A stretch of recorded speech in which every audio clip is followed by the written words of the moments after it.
Section 2 of Chapter 6, Properties of Rational Exponents. Now, if you will remember, we have done properties of exponents before, and now what we're doing is we're having the rational exponent simply means that these exponents are now going to be fractions. But it's okay, they're all treated exactly the same way. So if you'll look on page 20, there is a chart that will simply remind you of all of the rules that you already know about what to do with exponents. And what we'll do is today's lesson is just going to be lots and lots of examples of how to use those exponents using the rules that you already know, but now we're doing them with fractions. So I'm going to be referring to my notes to make sure I got it right a lot. Okay, here we go.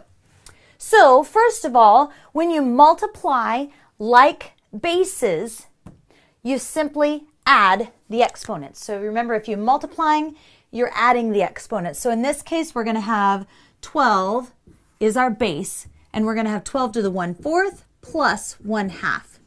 And so then you'd have to remember the rules for fractions, for adding fractions, because you got to have like denominators. So in this case, now it's going to be 12 to the 1/4 plus 2/4. So my final answer is 12 to the 3/4 power. Done. All right. If you take a power to a power, remember you multiply those. So in this case, this is one monomial and another monomial, and you're multiplying. Both of those have to get the power.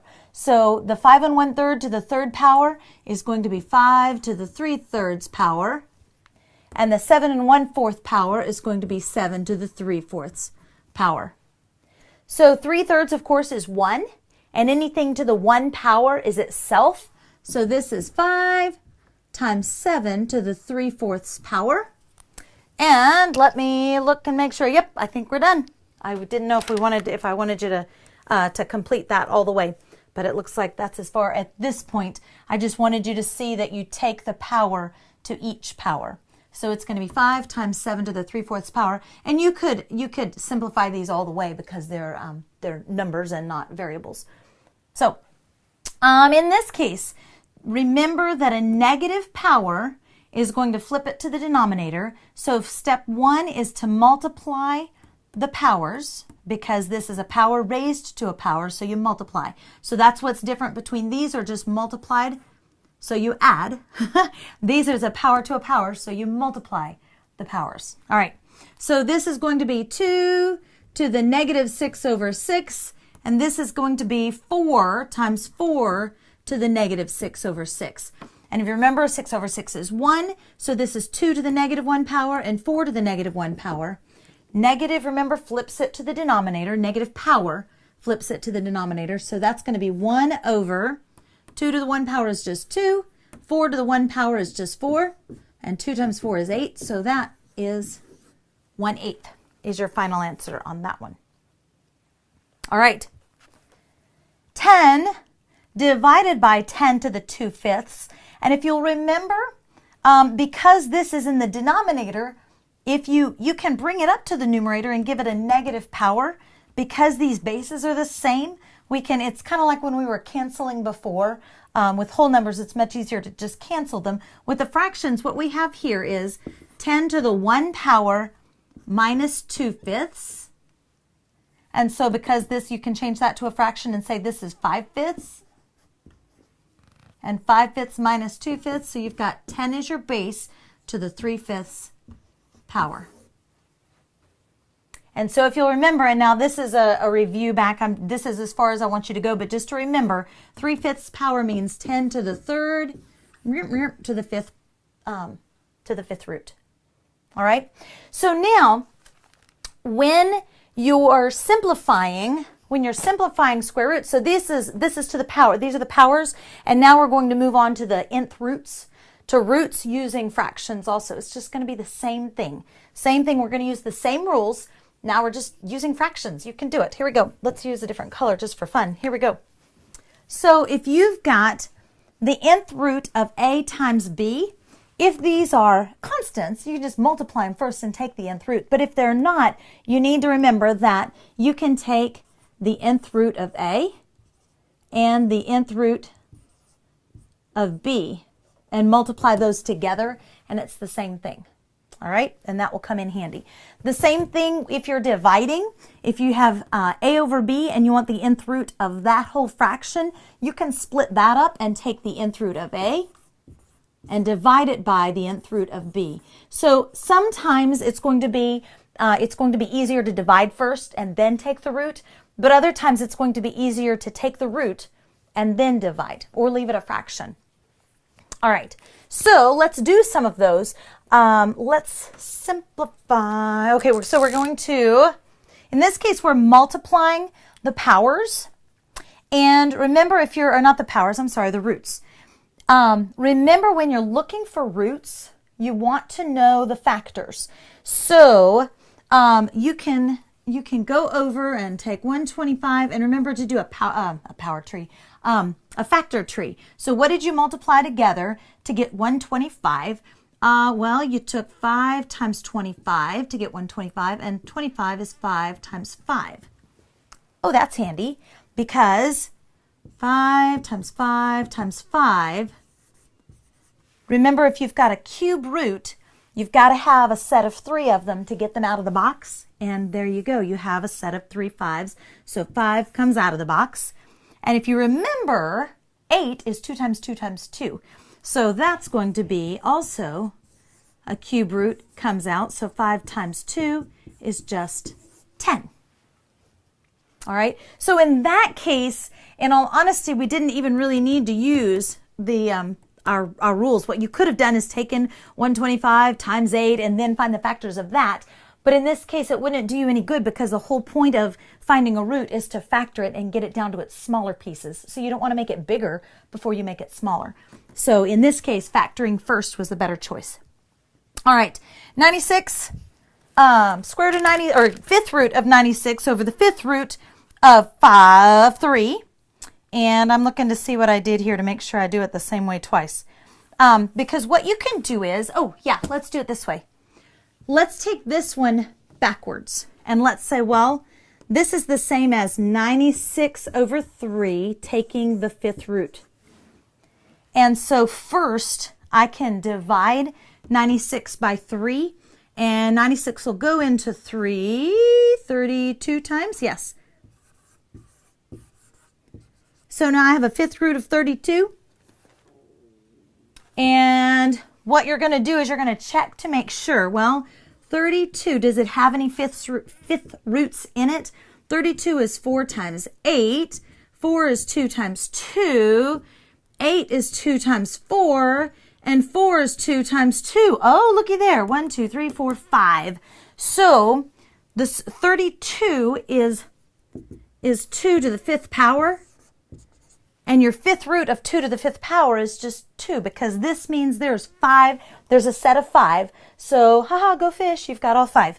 So, 2 is your final answer. Remember, this is the number of factors of alike factors that you're looking for in order to have a set. All right? So, in that case, the answer is just 2. And I'm trying to just see. Oh, I did do it right. Okay, I was like, I didn't do it right in my notes, but I did. All right. So when we're working with these radicals, I will ask you to put them in simplest form. Now, what I mean by simplest form is I want no perfect nth power. So I don't want anything under here. So if you left this 32 to the 5th power, and I were to say, no, there's 5 factors of 2, that's going to come out. This is not in simplest form. You've got to go as far as you can go, divide out everything that will possibly divide out. So that's the first step. The second step is the denominator has to be rationalized. And we've done that before. But so this is just kind of a reminder that anytime you've got a root in your denominator, it is not rationalized. So you've got to keep going. So, check this trick out. This is a new trick. Ta-da! Now I don't have to spend time writing them. Hopefully we can read them all right. Okay, here we go. So, if we want to put 104 to the 3rd or cube root in simplest form, well, it doesn't have a fraction, so we don't have to worry about rationalizing the denominator, but we do want to make sure that there's no perfect cube roots in here. So we're going to have to go over to 104 and we're going to have to find all of our factors. And it would have been great if I'd done it already. I think I did. Let's go quick. So 2 times 52, and 52 is 2 times 25, 26, yes? It sure is. And 26 is 2 times 13. So 104 is 2 times 2 times 2 times 13. So if I want the cubed root, remember our go fish number is 3. So 3 of them have to, 3 like factors have to be there in order to come out. There's a 2 coming out. The 13 doesn't have a pair with it, doesn't have 2 more with it, so it has to stay under. So we end up with 2 times the cube root of 13. And this is simplified. This is in the simplest form. Even though there is still a radical, the number that's under that radical is not simplifiable. It's already simplified. All right, 10 to the fourth root over 27 to the fourth root. We can put that 10 over 27 to the fourth root, but is that going to help us? I don't think so, because 10 is 2 times 5, and 27 is 3 times 3 times 3. So there's nothing in there that's going to simplify out. So in this case, we can't simplify anything that's under the radicals, but we've got to rationalize this denominator. So in the past, when we had just square roots, we just took the denominator times the same number, and that gave us our rational denominator, but that's because our root was just 2. So in order to get a fourth root, we've got to have a set of 4. And so instead of just multiplying 27 times 27 times 27 to get our 4, look to see what your factors are and only multiply what you need to get that fourth root. So we already have 3 of them. We already have 3 3s. We just need 1 more to get our set of 4. So what we're going to do is we're going to multiply, if we multiply the denominator times the fourth root of 3, that's going to give us a denominator of just 3, because then there's 1, 2, 3, 4 factors of 3 under that fourth root. So a 3 will come out, and now our denominator is rationalized. And we can do whatever we want, remember, as long as, remember the rule, as long as we do the same thing to the top and bottom of the fraction, because then we're just multiplying by 1 and not changing it. So multiply the top by the fourth root of 3. So in this case, we've got the fourth, and both of them are fourth roots, so we can just multiply the 10 times the 3, and so we have the fourth root of 30 over 3 is our final answer. All right, because there is no perfect fourth power in 30, and our denominator is rationalized, so we're done. All right, one more thing in this section. This is adding or subtracting like radicals. Now, just like with variables, your base has to be the same, or your variable has to be exactly the same. If you're adding radicals, they have to be exactly the same in order to add or subtract them. Let me show you what I mean. So 7 times 12 to the fifth root minus 12 to the fifth root. What you're doing here is you've got 7 of these, and you're subtracting 1 of these. Okay? So what we can do is just take the 7 minus 1. So this is 7 minus 1 times the 12th root, or sorry, the fifth root of 12. So the answer is simply 6 times the fifth root of 12. See what I did there? So these, it kind of works like when you've got a radical, it kind of works like a variable. So pretend like it's a variable for a minute. And as long as these are the same, you can simply add or subtract your coefficients in front of that. All right? So same thing here. If you've got 9 to the 2/3 power, and both of these, this 8 and this 4, are both multiplied by 9 and 2/3 power, you can simply add the 4 plus 8 and take that times 9 to the 2/3 power.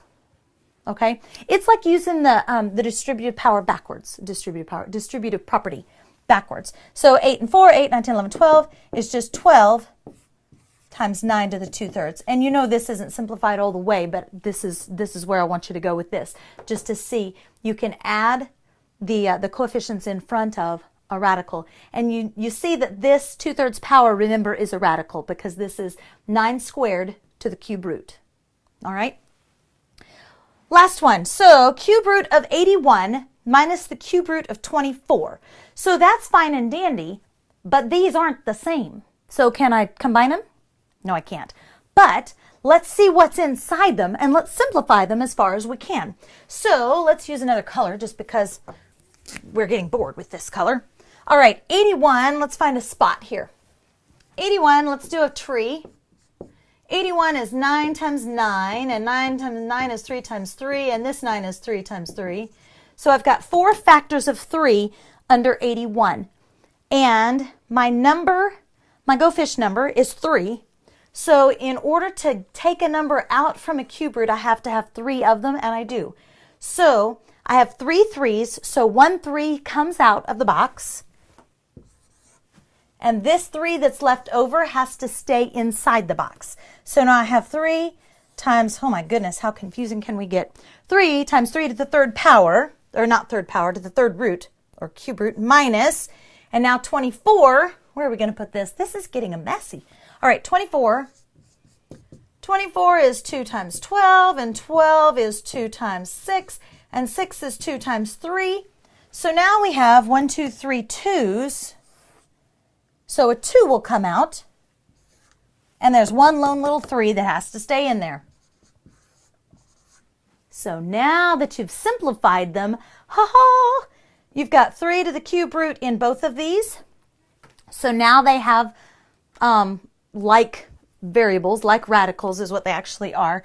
So you've got 3 of them minus 2 of them is going to be 1 of them. All right, so 3 of these cube roots of 3 minus 2 of these cube roots of 3 gives you 1 cube root of 3, and this is really messy. So here, let's do it like this. We'll make it look nice. There we go. That's what your answer should look like. All right, so lots and lots and lots of just examples of how to do the same thing you've done already with exponents and with roots, but now you're doing it with a little more complicated roots and exponents, but it's the same thing you've done. So if you need help remembering the rules, go back to that chart on page 420.